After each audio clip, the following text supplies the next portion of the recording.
Capwolf and the Howling Commandos #4, written by Stephanie Phillips, art by Carlos Magno, colors by Espen Guttenjern, letters by VC's Travis Lanham, and we're there at Wolfschnans, where we already know that Nazis are making Wolfmen. That's basically what it is. With the help of Ross, a bling-infused Russian witch wolf woman. It's crazy. Looks pretty cool. And while this issue, I expected a little more from, say, Nick Fury. He does show up, but at the end of the last issue, remember, he got out of his bed, and he's like, I don't want to be here. And the one lady nurse kind of gave him the wink, wink. Well, this is when you can kind of escape, and he went to help him. I expected him to be a little bit more of it, but really this whole play, it's dumb.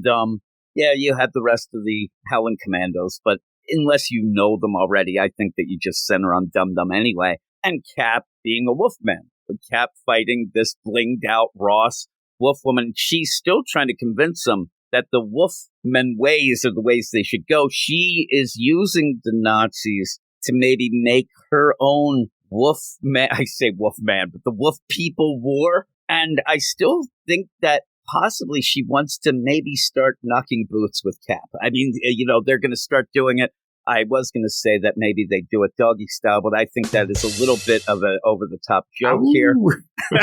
I'm telling you, I'm so tired. What the heck? So they're fighting while you end up having the Howling Commandos, kind of standing around at this point because there were problems and there was going to be this big Wolfman army that was going, and we get Frankie, this French resistance lady, who just ends up grabbing bombs and runs back into, the compound that they were there to take out. And again, it's just action movie dialogue. It's kind of over the top action as you go. And Frankie's pretty tough. She goes in, the one Nazi, she knees right in the balls, and then ends up going to stop this all. She's going to blow up everything. She's going to end up killing.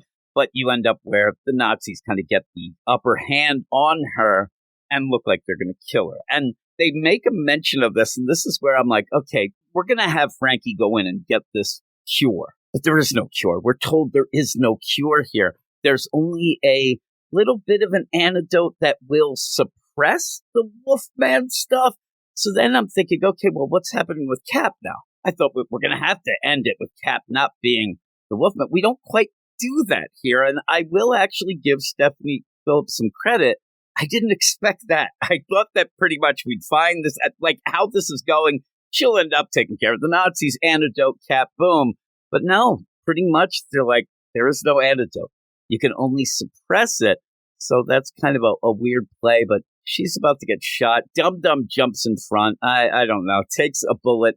The whole thing of this was you were supposed to think that she might have been a double agent, but she seems to be not. And then she picks up a gun. They're killing Nazis, and then suddenly they're making out. I didn't get it. How about you? I'm like, okay, I guess it works, but it's kind of weird, right? Yeah, I was surprised, Jim, that Dum Dum jumps in. He's, like I say, he takes a bullet, he blocks the shot, but he's got no gun himself. What's he doing? He's empty-handed, isn't he? And the next minute, he's smooching with her. Oh, he's smooching it up, and I'm like, all right, I guess that kind of goes with the... It brings you closer when someone tries to shoot you, I guess, and someone takes a bullet for you. I mean, any time that in my life, and we're a little bit older, so we've seen some things, and every time I end up in a Nazi compound saving a woman who's trying to take down a guy with an antidote to be a Wolfman, it usually ends with smooching. So I'll go with that. That's usually what has happened the 5 times that I've done that if I had a nickel. But you then get this deal after they're smooching. You go back to Cap and Bling Witch Wolf Ross. They're still fighting, aren't they? They're fighting and they're talking at the same time while they're fighting, of course. The talking and the fighting, it looks great. It really does. This book looks really good. But it's kind of just the same thing. It's kind of like, come on, Cap, join me in my battle to be the werewolf nation. And Cap's like, no. And come on, we can do it together. No. And it keeps going. And we know that Cap's not going to join. She doesn't seem to have gotten the memo. But at the end, the big kicker is, like, why are you doing this? And, I'm doing it for revenge. Okay, I'm not into that. And then all of a sudden the bunker that has all, like, she wants to turn all these people into werewolves. And then the bunker blows up because that's what that Frankie was going to do in the first place. So they're blowing up this bunker, which Ross is like, oh, no, my research, all my thing, as she's getting just lit up with bullets as well, but they're not going to really hurt her. And she goes running. She goes running back in, doesn't she? Yeah, what are you doing? Into the explosion. Cap tries to stop her, Jim, as well, doesn't he? He's like, no, don't do it. Yeah, Cap seemed like at the end he might have had second thoughts. Maybe they were going to knock boots. Maybe it was, fatal attraction. Here we go. Yeah, really. And I'll go with that. Cap is that weird kind of character that it doesn't matter what's happening. He wants to see that good side, but I don't know how you can look at wolf, woman, Ross, witch, Russian, Nazi. I don't see any good. And you kind of need her to disappear, so she runs in. It must be the bling, Jim. He likes the bling. It's love that. Remember how enthralled he was with that skull that she had as part of the bling? I do. Well, she runs into the explosion. He almost acts like it's like, oh no, Ross, why are you doing this? And that's where the Howling Commandos come in. And Capris, he looks rabid. He does. He's foaming at the mouth here, isn't he? What's going on? I thought that this was going to be, oh, I get it. He's now going to kind of turn on the Howling Commandos because he's really upset. But he shouldn't be that upset about this Ross wolf woman. But he ends up frothing at the mouth. And then we just go, okay, well, that's kind of done with. Everything seems better. They're like, okay, well, unfortunately, we did blow up the Wolfman serum and all the Wolfmen, but there is no antidote. There's no serum, but okay. And then all of a sudden, the one Nazi, he just shows up again. I don't know how this guy, he's there with his Luger and says, I still have this. Why does he go after them? Like, this is what I know. It doesn't make sense. No, you have the Howling Commandos and Capwolf, and this guy who his plan is to take the serum and become a Wolfman himself to start the process over again. But to do it, he has to run over to the Howling Commandos and Capwolf and say, hey, you guys, I'm taking the serum now, and I'm going to be turned into... Why do... He could have... He's so busy talking, isn't he, Jim, that, he could have drunk it like 5 times over. Yeah, 5 times over, away from them. He actually went to them, and he's like yelling, because I guess he just can't help himself. It's the old cliche, isn't it? Like, I'll tell you my plan so that you can stop me. I love that this is such a crazier version, because not only is he doing the villain monologue, but he had to kind of get away from an exploding bunker, run over to these guys and get their attention. They're all kind of there slapping 5 and everybody's kind of done. And he's like, oh, excuse me. I'm over here and I'm about to take the serum. And nobody, he has the gun on him. But then that's where you get Nick Fury. He just shows up, and usually in this, what you would expect and what I expected, first off, if there was an antidote, and he came over and said, I'm going to destroy the antidote. And then you get him. Or kind of like a lethal weapon, kind of like a thing where at the last second, the guy we thought was dead stands up and he's going to shoot Capwolf. But none of that. He's just going to take the serum. And there's Nick Fury out of nowhere and shoots him. And then they're all like, thanks a lot, Sergeant Fury. Thanks for the assist. I'm like, this guy, this German officer is the stupidest guy ever, but he's going down. He's dead. And then you have the crazy deal where, as a joke, Fury says, because that's where Cap says, thanks for the assist. He says assist. He's angry, isn't he? Yeah, it's like that. That's an interesting way of saying, I saved your life from a crazed Nazi commander hell-bent on turning into a werewolf to save the advance of the Third Reich. And then Capwolf kind of goes, potato. It makes me laugh. Where's your hi-hat, Jim? Where's your cymbal? Oh, Jesus. That is true. Is that meant to be a joke?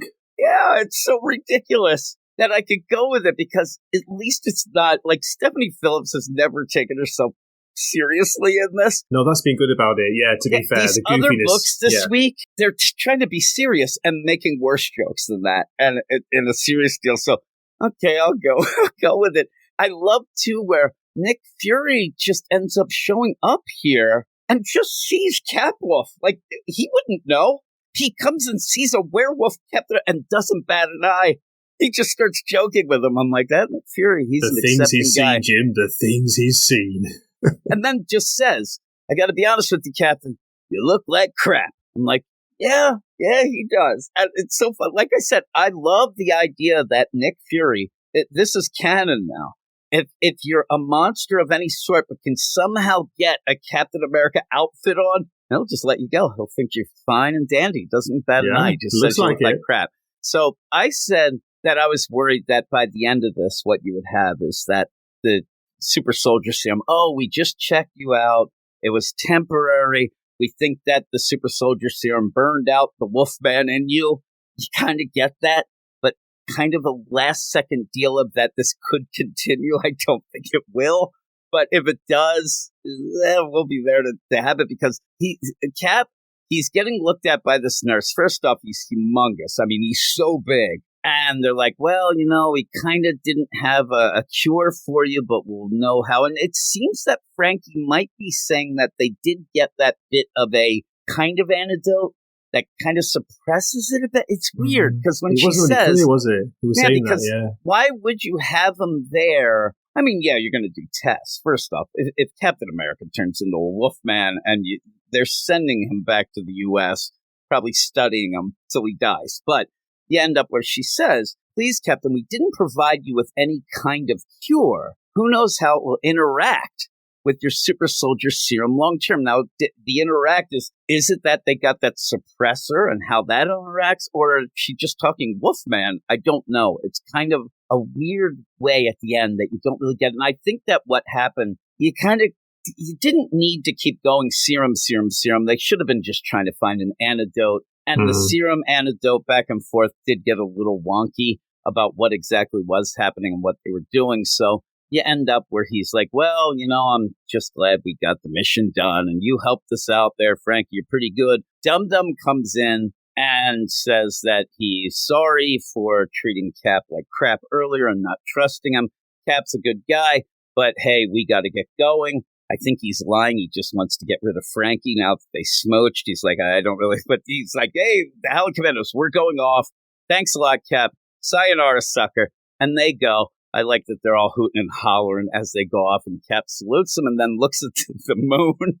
And then his eyes change. And you get that classic, end of a horror movie that it might not be the end. And it says the end with a question mark. I'm like, yeah, I don't know. I think this might be the end. You can kind of play around with it, but kind of goofy. I wish there was more of a definitive ending, but that's kind of funny anyway. And it fits the tone of the book. But what do you think? Yeah, it was kind of goofy fun. As you say, great art. A little bit repetitive in my mind, but yeah, compared to the other book we're going to talk about, yeah, I enjoy this a lot more. So as a score, Jim, I'm going to give this a 6.5. Yeah, I think I'm a 6, but it's a positive 6. It really... It's not, I'm not angry about this. I think you nailed it earlier. It kind of stretched it a little too far to get to 4. I guess you have to fill out that trade, but 3 issues might have been. I mean, you could convince me. It's the trade thing. You're right, isn't it? The trade deal, definitely. You could convince me that one oversized issue could have really taken care of this as well. And it might have. Oh, but, yeah. Yeah, 3 issues, because then you could have just, you set up, you have that middle deal, and it's that extra bit to fill out the trade. That was a shame, but I'm 6, you're a 6.5. But still, after the fact, if anybody asks me, oh, how was it? Should I read it? I'll be like, yeah, it's kind of fun. Weird science is the revolution.